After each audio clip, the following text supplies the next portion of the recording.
Pois bem, essas crianças participam, todos os insumos, todos os aparelhos, todos os experimentos, contêm elementos onde essas crianças constroem os elementos dos experimentos para elas entenderem o que elas estão fazendo. Em oficinas de robótica, me disseram em São Paulo que de jeito nenhum crianças da periferia de São Paulo, de Natal, aos 10 anos de idade, seriam capazes de aprender robótica. Pois bem, hoje as nossas crianças participam de Olimpíadas de robótica. Elas não só participam, elas ganham. Não tem problema nenhum em ganhar. Não faz mal para ninguém. Aliás, eu aconselho, inclusive, para o meu próprio time, de vez em quando ganhar. Laboratórios de Química, Biologia, Física, História e Geografia, porque, como eu disse a vocês, ciência é arte. Cientista nenhum faz ciência sem o contexto de onde ele vem. Nós somos, como qualquer outro ser humano, frutos. O nosso cérebro gera um modelo de realidade que leva em conta o contexto do nosso entorno. Então, essas crianças têm que se orgulhar demais de serem descendentes dos índios Tapu e Potiguar, que resistiram até o último elemento à colonização portuguesa, porque para eles não fazia sentido nenhum se render a algo que veio de fora, porque o mundo deles era aqui. Então, longe de se sentirem envergonhadas, submissas, cidadãs de segunda categoria, essas crianças têm que se orgulhar demais da herança genética que elas carregam. E é isso que eles aprendem aqui, na oficina de História e Geografia, onde uma outra história do Brasil é contada. A verdadeira história do Brasil, ou a mais próxima da verdade, né? Se é que a verdade existe. Ciência e arte, como eu disse a vocês, porque as grandes ideias científicas, a estrutura do DNA, o modelo do Big Bang, elas só ficaram, ou só ganharam consistência quando os cientistas que a propuseram exibiram essas ideias em conceitos quase que poéticos, quase que artísticos. Então a arte faz parte da prática dessa profissão e, como tal, ela tem que ser educada, ela tem que ser transmitida para essas crianças. Laboratório de informática, enfim. Só para vocês terem uma ideia, esse é um dos resultados do piloto de 5 anos que nós fizemos com crianças dessa região. Se vocês devem saber, como são os educadores aqui do auditório, que um dos grandes pecados do sistema educacional brasileiro é a taxa de evasão do ensino fundamental para o ensino médio. Nesse momento, o Brasil perde 56% das suas crianças. Elas simplesmente desaparecem do sistema educacional. Esse é o momento, o gargalo mais... Existe um outro gargalo que é do ensino médio para o ensino superior, mas o maior gargalo, em regiões do Nordeste, vocês devem saber melhor que eu, essa evasão chega a 80%. Porque as crianças começam a trabalhar, ou as crianças sofrem pressões outras para terem que participar do mercado de trabalho. Pois bem, a nossa taxa de evasão é 2%. E agora, as nossas crianças crescendo, pela primeira vez, as crianças do bairro de Felipe Camarão, Cidade Esperança, Macaíba estão disputando taco a taco com as crianças que vão na rede privada de Natal para entrar na Universidade Federal do Rio Grande do Norte, ou no Instituto de Tecnologia, o IFET do Rio Grande do Norte, que é um dos melhores do Brasil. As nossas crianças, sem fazer cursinho, sem nem pensar ou saberem o que Enem e vestibular eram, porque nós não temos nenhuma ênfase em preparar elas para exames como esse. O desabrochar da capacidade de aprender e do algoritmo de aprender nessas crianças tem levado elas, por seu próprio mérito, a competirem de igual para igual com as crianças que frequentam as grandes escolas da elite da cidade de Natal. A ponto de mães e pais telefonarem para a gente perguntando: como é que eu ponho a minha criança na sua escola? E a resposta é muito simples: a senhora transfere ela para a escola pública de Macaíba ou para a escola do bairro de Cidade Esperança. Ainda a gente não viu nenhuma dessas ainda, né? Mas não tem problema, um dia ela chega. A outra demonstração clara do sucesso desse currículo é que, pela primeira vez, o CNPq teve que criar um mecanismo para financiar bolsas de jovens cientistas antes do ensino médio. Porque um número significativo de crianças das nossas escolas demonstrou uma aptidão científica tão brutal, tão assustadora, que nós tivemos, ao término do curso de educação, ter que levá-las para o nosso instituto de pesquisa, para trabalhar lado a lado com os neurocientistas que nós estamos trazendo do mundo inteiro. E pela primeira vez, para quem está pensando no currículo Lattes aqui, nós vamos ter crianças na metade do ensino médio, logo logo, como autoras de trabalhos publicados em revistas internacionais de neurociência. Isso não existe em nenhum lugar do mundo, até onde eu saiba.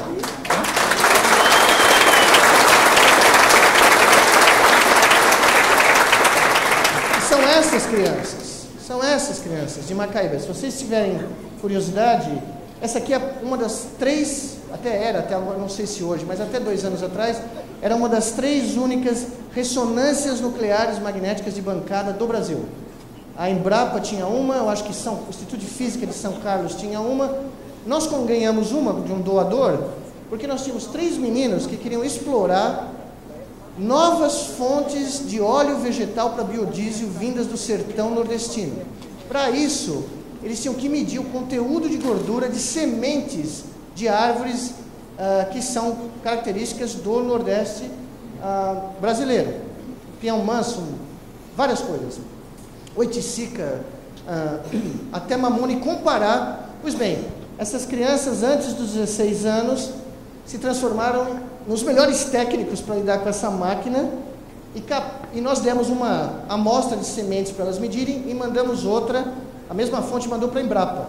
Quando os resultados vieram de volta, duplo cego, as 2 amostras, como vinham da mesma fonte, não havia diferença estatística nenhuma nas medidas. Ou seja, as nossas crianças, com a bolsa de R$500 do CNPq, realizaram medidas tão boas quanto as medidas de técnicos treinados, né, para fazer esse tipo de mensuração.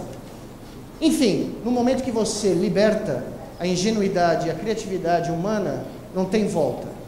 Não tem como pôr o gênio de volta na lâmpada, porque uma vez que a lâmpada abre e o gênio escapa, tem que segurar a onda. E, na realidade, eu vou dizer isso rapidamente, porque eu quero mostrar a vocês um pouquinho de neurociência, senão vão dizer que eu não faço mais isso, mas eu garanto que eu ainda faço, né? É isso que nós precisamos nas universidades brasileiras. É isso que nós precisamos aqui, na USP, em todas elas. Nós precisamos libertar o gênio que vive na cabeça dos nossos alunos, dos nossos professores. Nós precisamos dar a eles a oportunidade de sonhar com o impossível. Nós precisamos dar a eles a oportunidade de realizar o seu sonho mais absurdo, mais delirante. Porque se esse não é o lugar onde isso é permitido, onde isso vai ser permitido? Lá fora não é mais. Ou é aqui, ou é em lugar nenhum. E é isso que os nossos dirigentes educacionais, locais, estaduais e federais, têm que abrir os olhos, porque business as usual is dead. Fazer o que a gente continua fazendo não vai levar a lugar nenhum. Produzir só papel para ganhar mais dinheiro, para produzir mais papel, não vai levar a lugar nenhum. Nós temos condições de irmos à sociedade brasileira e reivindicar recursos para fazer ciência, nós temos que demonstrar para a sociedade brasileira que isso aqui gera algo. Isso aqui vai melhorar a vida de alguém. Isso aqui vai transformar esse país. Essa obrigação é nossa. Não adianta reivindicar sem ter o que mostrar. E para isso nós temos que pegar os jovens professores que foram contratados, os alunos de graduação, os alunos de pós-graduação e reverter a pirâmide. Eles têm que mandar. Eles têm que ter o direito de sonhar e realizar, e as condições têm que ser dadas a eles para realizar. Nós não podemos mais manter o gênio dentro da garrafa. Porque se a gente não libertar aqui, lá fora vão libertar. E nós só vamos ficar mais para trás. Essas crianças provam que o talento não escolhe geografia, não escolhe cor, não escolhe religião, não escolhe nome, nem time de futebol, apesar da minha desconfiança. Né? Eu sempre achei que certos torcedores de um certo time na capital paulistana tinham um certo problema, mas não é verdade. Né? Eu nem vou falar do time da reitora, porque aí eu fico em maus bocados. Né? Enfim, esse é o próximo passo que está sendo completado, provavelmente no ano que vem, eu espero, se a UFRN conseguir se organizar o suficiente para construir e terminar a obra. Esse é o campus do cérebro. Essas fotos são meio atrasadas, eu tenho fotos mais bonitas, a alvenaria externa está toda terminada. Esse é o nosso novo Instituto de Neurociências, no meio daquela montanha que eu mostrei para vocês em Macaíba, onde só tinha o bar e a fazenda. Né? Agora, o bar está lá ainda. Eu nem vou comentar essa parte. O bar prosperou, está lá. Essa é uma visão lateral São 14 mil metros quadrados de infraestrutura para neurociência que não existe em lugar nenhum do mundo. Nosso supercomputador vai ser posto aqui. São 45 laboratórios. Vai ser o maior centro de primatas, de neurociência de primatas do planeta. São 21 laboratórios para primatas. E, curiosamente, todo mundo que eu trago aqui, do MIT, da Harvard, Oxford, todos esses lugares, e todo mundo tem quase o fetiche de falar o nome, e eu frequento todos eles, e eu digo para vocês, olha, não é nada do outro mundo, tá? Esse lugar aqui vai estar cercado, vai ter abraçado, a arquitetura parece um abraço para uma escola. A primeira escola brasileira que vai se iniciar ao nascimento. A escola de tempo integral, que é capaz de dar vazão para todas as crianças em idade escolar de Macaíba, vai ser a primeira cidade do Brasil, onde todas as crianças, se quiserem, porque não é obrigado, se quiserem, vão poder nascer dentro de uma escola e frequentar essa escola até o final do ensino médio. Se vocês não dão, eu não tenho uma foto precisa, eu não consegui achar no meu computador, se vocês olharem de cima, de helicóptero, ou do Google Earth, quando aparecia, por alguma razão desapareceu, não sei o que aconteceu. Quando eu fui olhar outro dia, não estava mais lá a escola, né? Sei lá o que era, né? O que acontece, né? Mas enfim, se vocês olharem de cima, vocês vão ver que essa escola é no formato de uma jangada.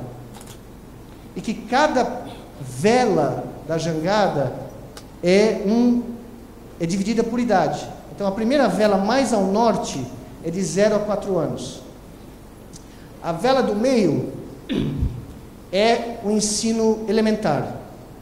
E a última vela, a maior, é o ensino médio.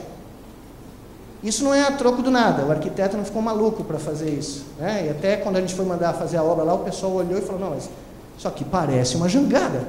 Aí eu falei, não, parece porque é uma jangada.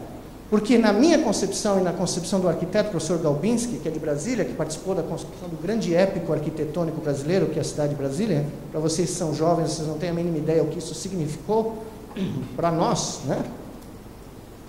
Quem nasceu nos anos 50, nos anos 60 sabe o que eu estou falando, né?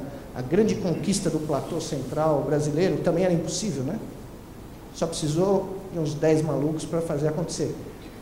Pois bem, tanto o professor Galbinski como eu, e todos os meus colegas, que não são daqui, curiosamente, todos nós chegamos ao consenso que não existe ato mais corajoso, mais audacioso, mais poético do que um indivíduo que levanta toda manhã, sobe numa jangada e se dirige ao infinito sem saber se vai voltar.